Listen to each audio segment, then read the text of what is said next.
1820년 겨울, 나폴리 왕국의 어느 산속 숲 한가운데 모닥불 주변에 둘러앉은 사내들이 나지막한 목소리로 맹세를 주고받는다.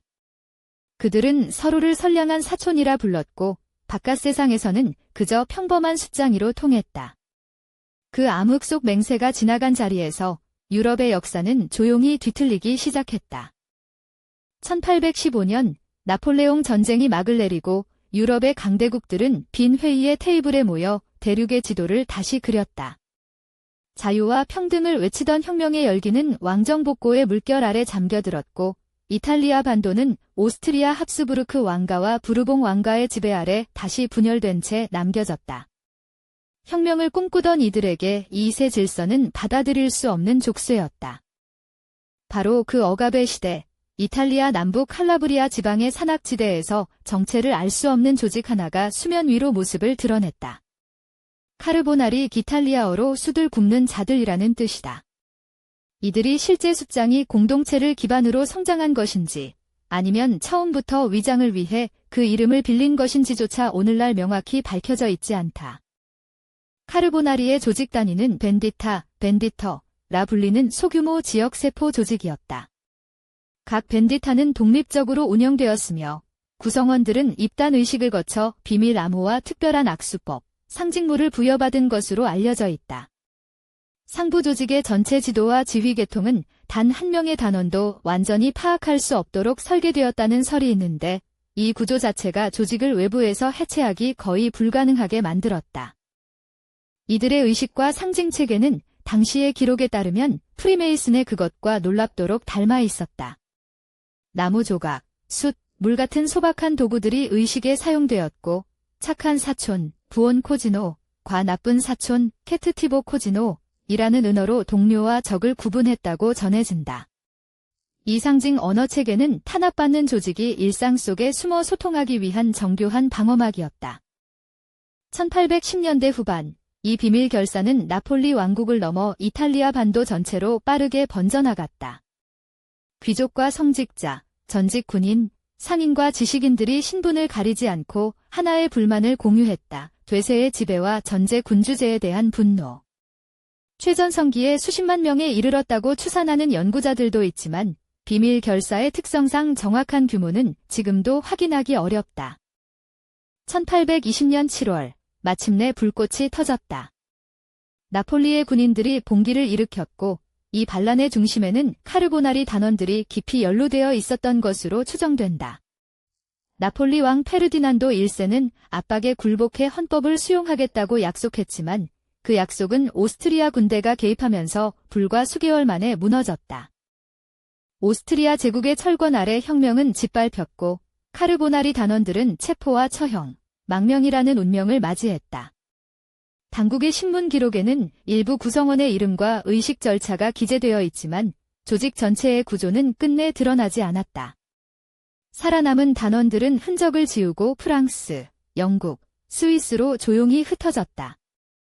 카르보나리의 이상은 이탈리아 반도에 머물지 않았다.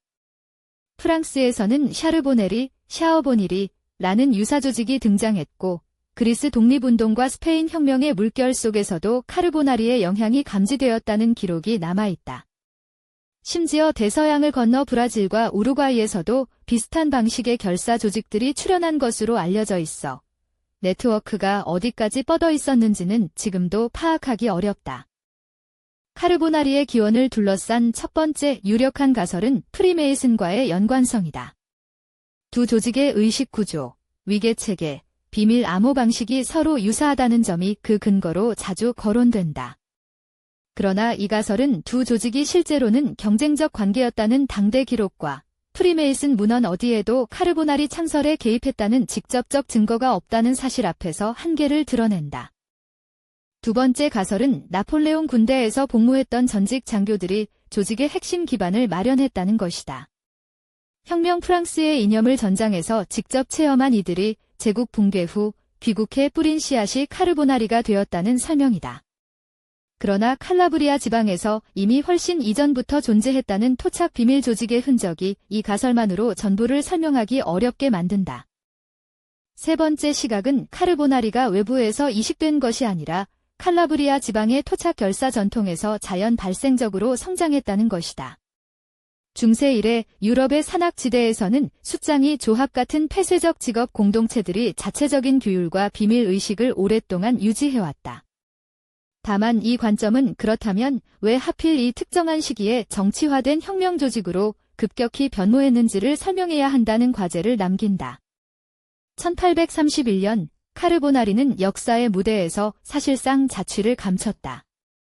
1830에서 31년의 혁명이 또다시 외세의 개입으로 실패로 끝난 직후였다. 주세페 마치니가 이끄는 청년 이탈리아당 조바인 이텔리어 이 그 빈자리를 빠르게 채웠고 카르보나리 단원 중 일부가 이 새로운 조직으로 흡수된 것으로 추정된다. 그러나 해체를 결정한 자가 누구인지 조직의 문서와 자산이 어디로 사라졌는지는 지금도 알려져 있지 않다. 카르보나리를 둘러싼 가장 깊은 수수께끼는 어쩌면 정보의 부재 그 자체다. 기록을 남기지 않는 것이 이들의 생존 방식이었기 때문이다. 오늘날 남아있는 것은 탄압정부의 신문조서, 밀정들의 보고서, 그리고 수십 년이 지나 망명지에서 작성된 단원들의 회고담뿐이다. 각 출처는 서로 다른 카르보나리의 모습을 전하고 있으며 어느 것이 진실에 가장 가까운지 판단하기 쉽지 않다. 카르보나리가 남긴 것은 문서가 아닌 씨앗이었다. 그들의 저항 방식과 조직 언어는 이탈리아 통일운동, 리소르지멘토의 토대가 되었다. 마치니와 가리발디 같은 인물들이 카르보나리의 세계와 맞닿아 성장했고 1861년 이탈리아 왕국이 마침내 탄생했을 때 그 뿌리에는 이름 없는 숫장이들의 맹세가 있었다고 보는 역사가들이 적지 않다. 200년이 지난 지금도 카르보나리의 창설자는 밝혀지지 않았고 조직의 전체 지도는 단 한 번도 완성된 형태로 그려진 적이 없다. 프리메이슨의 변형인지, 전직 군인들의 결사인지, 아니면 억눌린 시대가 스스로 만들어낸 무언가인지 젖던 가설도 모든 조각을 빈틈없이 맞추지 못한다. 어쩌면 이들은 처음부터 기억되지 않기를 원했던 사람들이었는지도 모른다.